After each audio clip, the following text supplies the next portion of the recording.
8장에 보면 한 사람에게 세 가지 차원의 변화가 일어납니다. 첫 번째로는 눈이 있는데 눈먼 소경입니다. 예수님이 벳세다에 갔을 때 사람들이 소경 하나를 데리고 와서 예수님께 고쳐달라고 간구했습니다.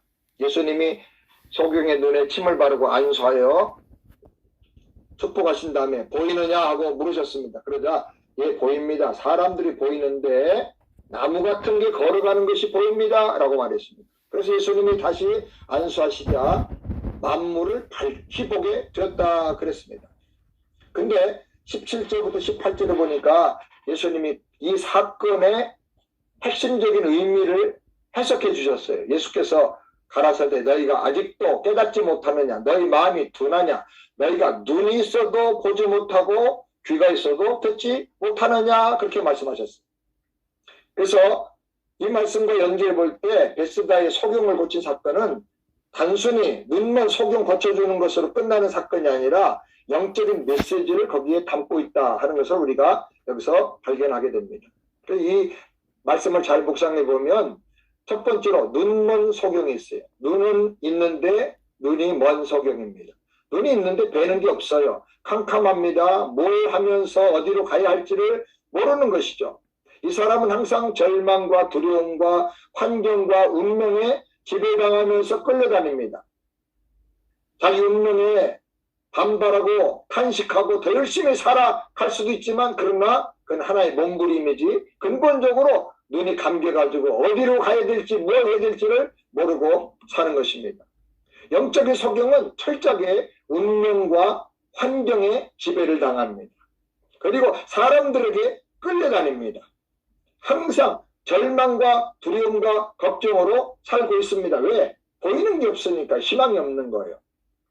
당신은 혹시 이렇게 살고 있습니까? 두 번째, 눈은 떴는데 사람들이 물질로 보이는 단계가 있습니다. 눈 뜬 소경이죠. 2번을 보시면 눈 뜬 소경이라는 말이 나옵니다. 예, 2번. 네. 모든 것이 물질로만 보이는 눈이죠. 사도를 보니까 쳐다보면 사람들이 보이나이다. 나무 같은 것들이 걸어가는 것을 보나이다 라고 말했습니다. 보기는 해요. 눈은 떠졌어요. 그런데 사람들이 나무로 보이고 물질로 보인다는 거예요. 이 사람은 주님의 능력을 체험하고 사랑도 체험했습니다. 눈이 좀 떠졌습니다. 그런데 아직도 영의 눈이 본질적으로 다 떠지질 않아가지고 사람을 물질 중심으로 보는 거예요. 모든 세계를 물질 중심의 눈을 가지고 보는 거예요. 예수 믿어도 돈이 제일 중요해. 어떻게든 난 돈 많이 벌고 돈 많이 쌓아야 돼. 예수 잘 믿고 기도하는 거 예배 드리는 것도 다 복 받고 돈 많이 벌어서 모아서 행복하려고 하는 거죠. 예수를 믿지만 세상의 영향을 버리지 못하고 물질 중심의 가치관을 버리지 못한 거예요. 은혜를 받았지만 아직 영적인 세계의 눈이 열리지 않고 모든 것이 물질 중심으로만 보이는 거예요. 전도서 5장 11절에 보니까 재산이 많아지면 먹는 자들도 많아지나니 그 소유주들은 눈으로 보는 것 외에 무엇이 유익하랴. 노동자는 먹는 게 많든지 적든지 잠을 달게 자거니와 부자는 그 부유함 때문에 자지 못하느니라. 돈은 많아져요. 돈을 구하니까. 그런데 마음에 기쁨과 평안과 행복은 없는 것입니다. 돈 많은 것이 그 믿음에 아무 유익을 주지를 못하는 것입니다. 그리고 세 번째로 눈이 열려서 영적으로 밝게 보는 단계가 있습니다. 밝게 열린 눈입니다. 먼저 눈이 열려서 예수님을 똑바로 보는 것입니다. 그리고 세상을 예수님이 보여주시는 관점을 따라서 보기 시작합니다. 하나님 나라 중심의 영적 가치관으로 세상을 보는 것이죠. 어떤 사람들은 1년에 며칠 안 되는 그 휴가를 단기 선교로 선교지에 가서 땀 흘리면서 일합니다. 왜 그렇게 하는가? 어떤 사람은 좋은 직장 놔두고 또 우리 교회 어떤 젊은 집사는 유명한 소아과 수술의사인데 그 1년에 뭐 몇십만 불 받을 수 있는 그 직장을 놔두고 저 아프리카 말리에 가서 지금 선교하고 있어요. 시간을 바치고 인생을 바치고 돈을 다 버리고 희생하는 거죠. 왜 그렇게 합니까? 세상 사람들이 보지 못하는 하나님의 나라가 보이기 때문에, 한 영혼이 천하보다 귀하다는 그 가치관이 그 마음에 있기 때문에 그런 것입니다. 돈이 전부가 아니라는 거죠. 십자가에서 내 죄를 담당하고 피 흘려 죽으신 예수님이 없다면 이 세상은 nothing이고 내 인생도 nothing이다라는 거예요. 예수님이 보이는 거예요. 방황하는 영혼들이 보이는 거예요. 이렇게 우리 눈이 영적으로 열려야 됩니다. 영적으로 눈이 열리길 바랍니다. 자, 한 사람에게 세 가지 차원의 변화가 일어날 수 있습니다. 지금 당신은 어떤 차원의 사람으로 인생을 살고 있습니까? 자, 우리 다시 처음으로 돌아가서 여기 그림을 한번 보겠습니다. 고린도서 2장을 중심으로 보면 세 종류의 인간이 있습니다. 처음에는 육에 속한 사람입니다. 그림을 보실까요? 하트 모양으로 그렸는데 하트는 그 사람의 마음이고 인생입니다. 하트 모양으로 그린 이유는 누구나 다 자기 인생을 사랑하기 때문입니다. 누구나 자기 인생을 사랑하기 때문에 행복하기를 원해요. 행복하려면 이런 거 꼭 필요해. 그래서 10가지를 자기 인생에다가 마음에다가 채우려고 합니다. 첫 번째, 물질입니다. 인생의 행복을 위해서는 필수 조건이 물질이고 돈이야. 돈이 많아야 인정받고 알아주지. 그래야 편하게 살지. 돈은 소유감을 줍니다. 편하게 해줍니다. 근데 마음에 평안을 주지는 않습니다. 돈 버는 과정에서 아픔과 고생과 희생이 너무 많습니다. 어떤 사람 돈 때문에 가정도 자녀 교육도 다 희생하면서 살죠. 돈 많다고 행복합니까? 중국의 조폭 두목 한 사람은 중국에서 147번째 부자고 재산이 한국 돈으로 4조 원이라고 합니다. 11명을 살해하고 결국은 잡혀서 사형을 당하게 됐는데 감옥에서 후회하면서 말하기를 차라리 길에서 포장마차 하면서 가족들과 함께 사는 것이 더 행복한 것을 내가 미처 깨닫지 못했다. 돈 많은데 그 사람 마음속에 진정한 행복을 주지 못했다는 것입니다. 두 번째로 성공이 행복의 비결이라고 생각합니다. 열심히 노력을 해서 어떻든 간에 성공하려고 합니다. 근데 성공은 금간병처럼 언제 깨질지 모릅니다. 참 만족이 없습니다. 성공해서 뭔가 높은 자리에 올라갔는데 이거 언제 어떻게 될지를 모르는 거예요. 저에게 여기 간사로 계시는 우리 김추자 집사님의 남편 또 가족들이 우리 몇 년 동안 주재원으로 와 계셨는데 포스코 미주 법인의 전체 사장님이셨어요. 한 1800명 이상의 직원을 거느린 아주 높은 포스코의 사장님이셨는데 사장님이라 좋겠어요. 임원이라고 그러잖아요. 그러니까 목사님 임원이 뭔지 제가 깨달았는데요. 임원은 임시 직원이에요. 높은 직원이 아니고 임시 직원이에요. 저는 1년마다 계약을 합니다. 그래서 1년 후에는 어떻게 잘릴지, 어디로 발령이 날지, 어떻게 될지 알 수가 없다는 거예요. 자기 운명에 대해서. 그러니까 높은 자리로 올라갈수록 성공할수록 늘 그거와 함께 따라오는 더 큰 부담과 걱정, 근심이 있다는 것입니다. 불안함이 있다는 겁니다. 세 번째로 사랑이 꼭 있어야 된다고 생각합니다. 사랑 없이 어떻게 행복한 인생을 살 수 있겠느냐. 그래서 마음에 드는 사람, 사랑하는 사람 만나려고 애를 씁니다.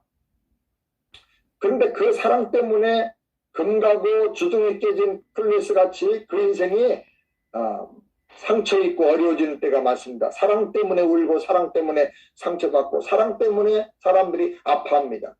사랑해서 당신 없으면 못 살아. 그래서 결혼했는데 10년, 20년만 지나면 그 사랑하던 배우자가 원수로 변해요. 그래서 이 왼수야 그래요. 70 넘어가면 남편이 아침에 밥 먹으러 오면은 아침에 눈 뜨고 집에 식탁에 왔다고 혼난대잖아요. 그러니까 사랑이 이렇게 오래가지를 못하는 거예요. 그 다음에 네 번째로는 인기가 행복이라고 인정받고 열심히 잘 살아서 사람들에게 선망의 대상이 되고자 합니다. 그런데 모든 사람이 다 자기중심으로 인정받기를 원합니다. 그러다 보니까 각각 다 모서리 난 부분을 가지고 있고 날선 부분을 가지고 있고 가시가 있고, 그래서 사람은 서로에게 인정받으려고 가까이 다가갔다가 가시나무처럼 서로 부딪히면서 상처받고 아파하는 것입니다. 상처는 먼데 있는 사람이 주는 게 아니라 가장 가까운 사람들이 깊은 상처를 주는 것입니다. 그리고 다섯 번째로는 지식이 많으면 행복할 거라고 생각합니다. 그런데 지식은 찌그러진 원과 같아요. 뭘 아는 것 같은데 보면 항상 뭔가 문제가 있어요.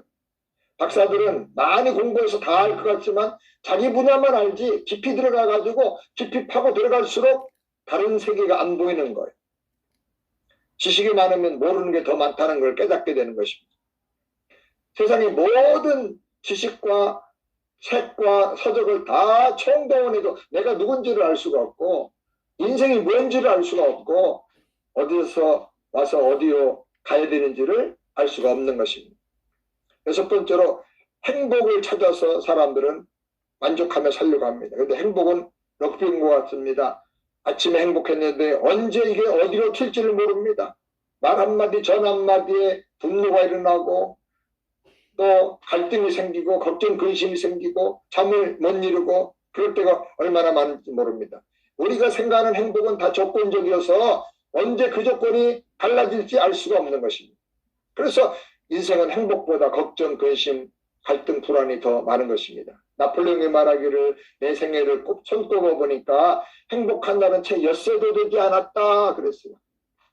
온 지구에 있는 바닷물결은 천만인의 눈물과 같고 육대주에 부는 바람은 모든 인류의 한숨과 같다 그런 말을 했어요. 그 다음에 일곱 번째는 건강을 위해서 사람들이 노력합니다. 건강하면 행복할 거라. 그런데 사람의 몸에는 하루에 5,000개 내지 10,000개 이상의 암세포가 생겨난다고 합니다. 어떤 사람들은 자기 인생의 만족을 위해서 담배, 술, 또 기름기 있는 불량 음식들을 많이 먹어서 이 암세포는 몇 배로 점점 더 늘어납니다. 면역력은 약해집니다. 우리가 보면 건강을 자신하던 사람은 갑자기 쓰러져 죽습니다. 골골 하던 사람은 100년 넘게 삽니다. 물론 우리가 건강관리해야 되지만은 생명이 내 손에 달려있는 게 아니다라는 것입니다. 건강하다고 안 죽는 거 아니고 건강하다고 행복한 게 아니다라는 것입니다. 어떤 사람은 너무 건강해서 문제예요. 건강해서 바람 피우고 건강해서 사람 때리고 건강해서 사고치고 다니는 것입니다. 여덟 번째로 친구를 중요하게 생각을 합니다. 근데 모두가 다 자기 중심으로 자기 이기적인 생각을 가지고 사귀기 때문에 친구 만나고 돌아오면 갈등과 비교의식과 상처와 아픔이 더 많아지는 경우가 많습니다.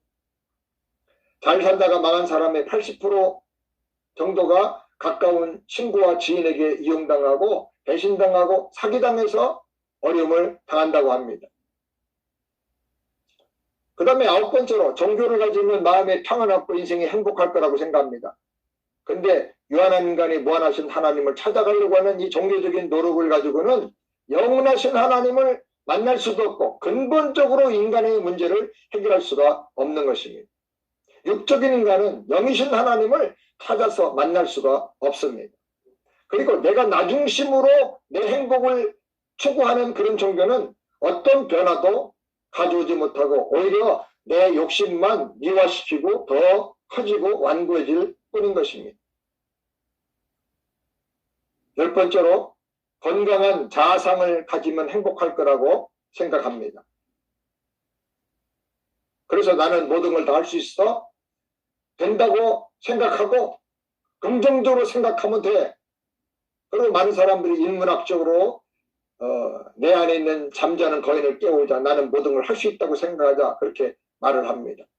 그래서 내 안에 하나님도 없고 내 인생에 하나님도 없고 니체 같은 사람은 하나님 죽었다고 선언하고 내가 하나님 자리에 슈퍼 인간이 되도록 슈퍼맨이 되도록 그렇게 이제 이론을 전개하기도 합니다.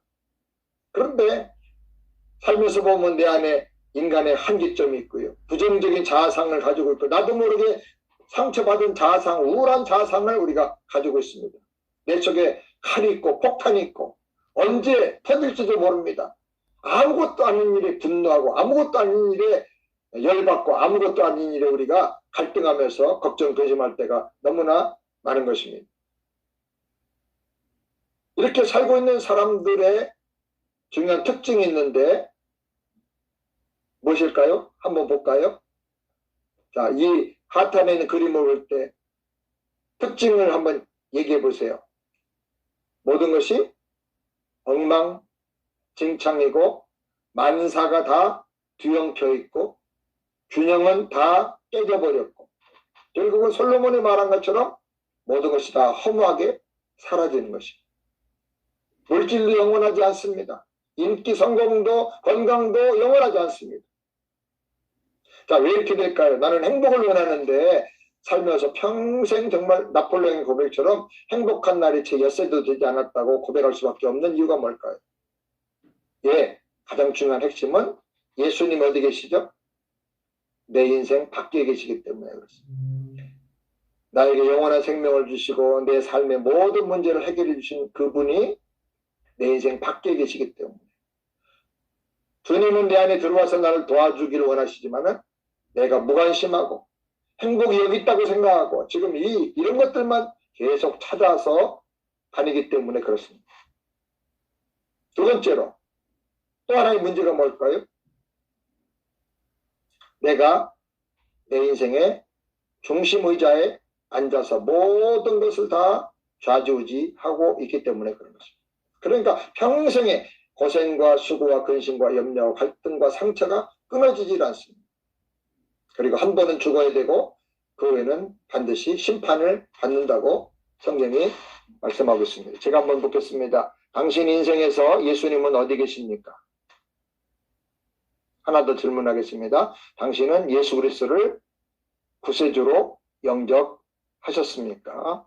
자, 여기 1번에서는 일과를 다시 한번 확인하는 겁니다. 예. 구세주로 영접했습니까? 예수님 밖에 계십니까? 안에 계십니까? 그걸 묻습니다. 그 다음에 두 번째 그림 보실까요? 좀 다른 그림입니다. 아까 그림과 비슷하지만 달라졌죠. 역시 자기 인생을 사랑하기 때문에 하트로 그렸습니다. 그 마음과 인생에 밖에 계신 예수님 어떻게 됐죠? 달라진 게 뭐죠? 예, 예수님이 안에 계십니다. 어떻게 이렇게 됐을까요? 요한복음 1장 12절에 영접하는 자 곧 그 이름을 믿는 자들에게는 하나님의 자녀가 되는 권세를 주셨습니다. 예수님을 영접하고 믿었기 때문에 예수님이 그 안에 들어가셔서 영생을 주시고 하나님의 자녀가 되는 특권을 주신 것입니다. 자, 예수님을 영접했습니다. 그러니까 이 사람은 구원 받았을까요? 받지 못했을까요? 네, 구원 받았죠. 왜?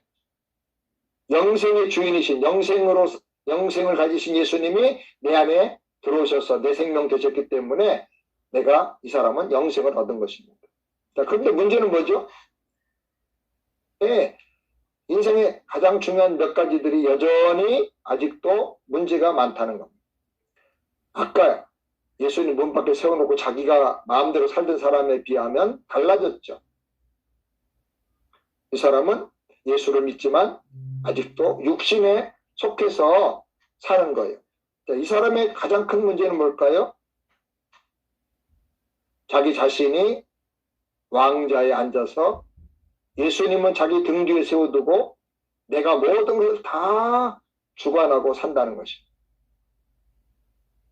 모든 부분들이 인생의 많은 부분들이 예수님을 영접했음에도 불구하고 안정되지 못하고 변화되지 못하고 번성하지 못하고 성숙되지 못하는 이유가 뭡니까? 약간은 달라졌어요. 그러나 여전히 문제가 있는 이유가 뭐예요? 그것은 예수님을 내 등 뒤에 세워두고 내가 내 인생의 왕자에 앉아서 내가 주인 되어서 왕으로 살기 때문에 그렇다. 내 뜻대로 내 생각대로 살기 때문에 그런 거죠. 혹시 지금 이렇게 살고 계십니까? 세 번째 그림 한번 보실까요?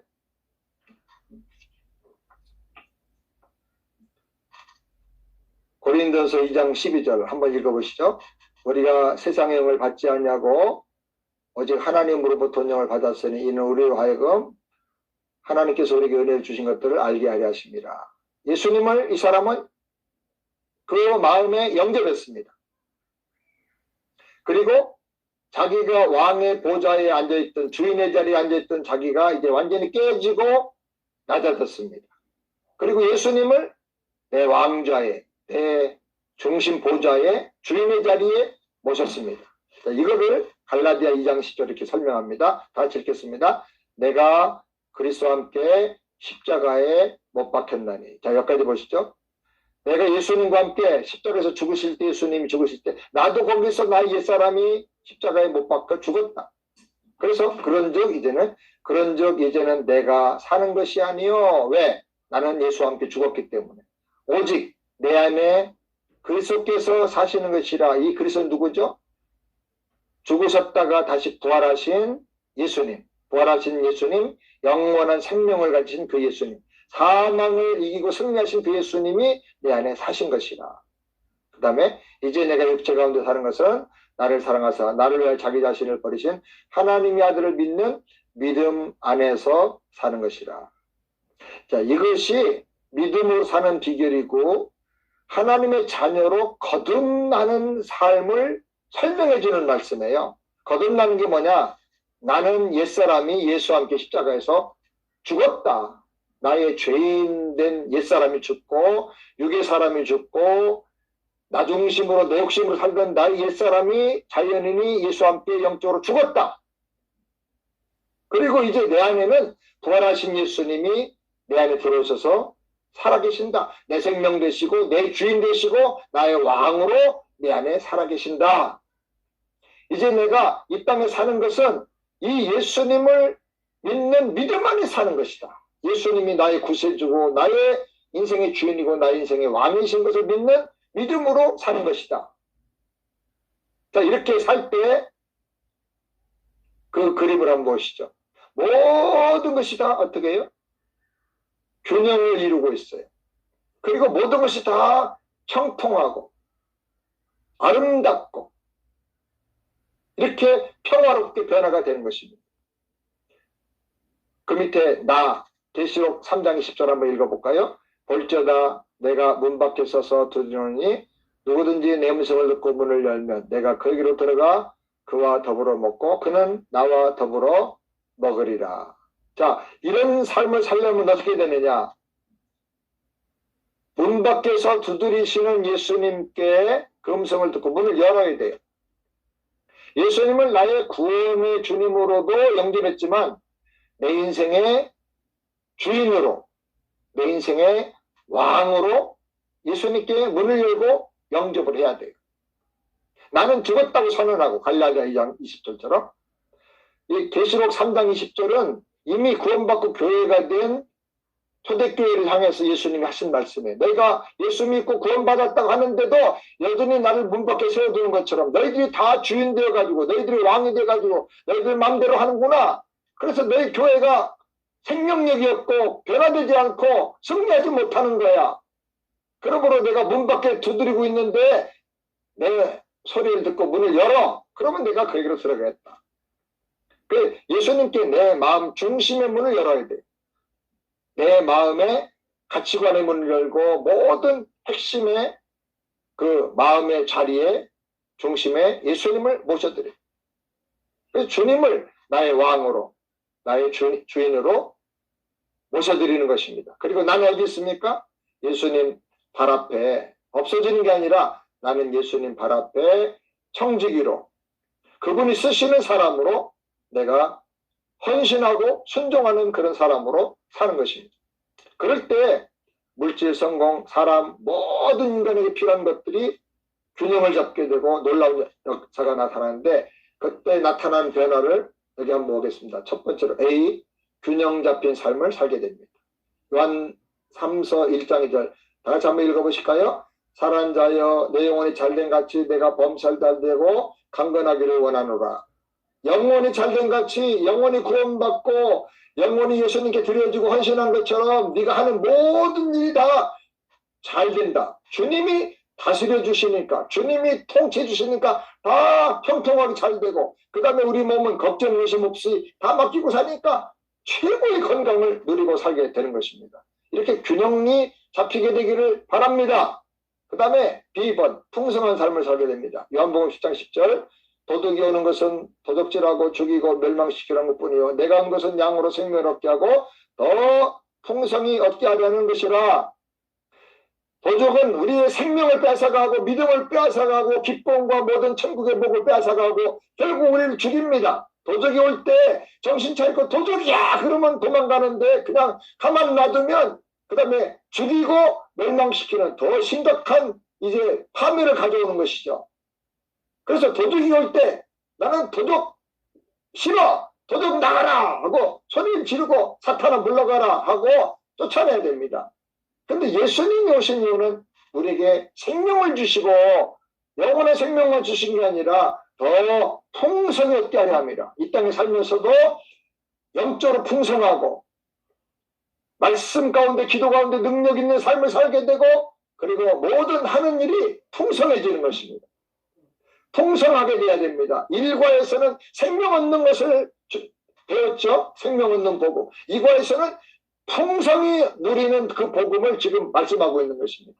그래서 생명을 얻고 풍성히 누리는 그런 삶을 살아야 됩니다. 생명 얻고 거지처럼 사는 게 복음이 아닙니다. 그 다음에 10번, 형통한 삶을 살게 됩니다. 시편 1편 3절 다 같이 읽겠습니다.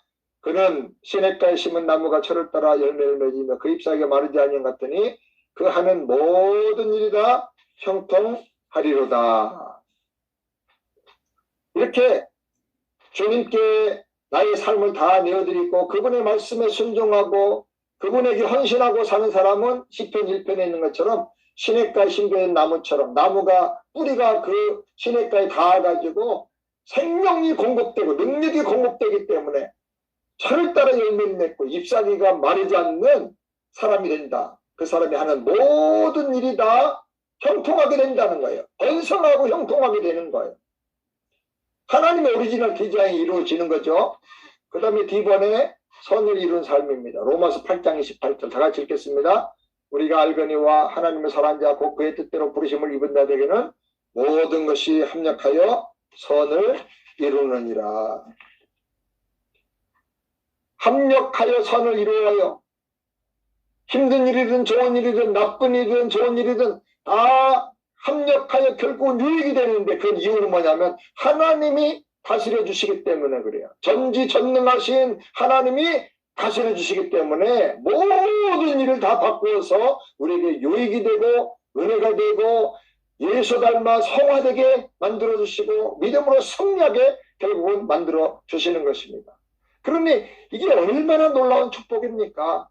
그리고 이번에 보면 성화 영화롭게 되는 삶을 살게 됩니다. 로마서 8장 30절 또 미리 정하신 그들을 또한 부르시고 부르신 그들을 헌신하고 순종하니까 변화되고, 그리고 영광스러운 존재, 영화로운 사람이 되는 것입니다. 믿음이 계속 주님을 닮아서 성장하게 되는 것입니다. 하나님처럼 거룩한 사람이 되고 영권 있는 사람, 물권 있는 사람, 그 다음에 영향력, 말의 권세가 있는 사람이 되는 것입니다.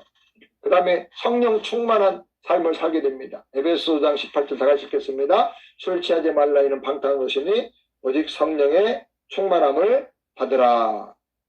성령 충만이라는 말은 성령 하나님께서 나를 다스려 주시는 것을 말하고 내가 완전히 순종하는 것을 말합니다. 예수님은 나의 주인으로 왕으로 모실 때, 그리고 그분에게 완전히 순종할 때 성령 충만하게 되는 것입니다. 그럴 때 능력이 나타납니다. 하나님의 지혜를 받게 됩니다. 성령의 인도하심 따라서 승리하는 삶을 살게 되는 것입니다. 마지막으로는 영권이 회복되는 정인의 삶을 살게 됩니다.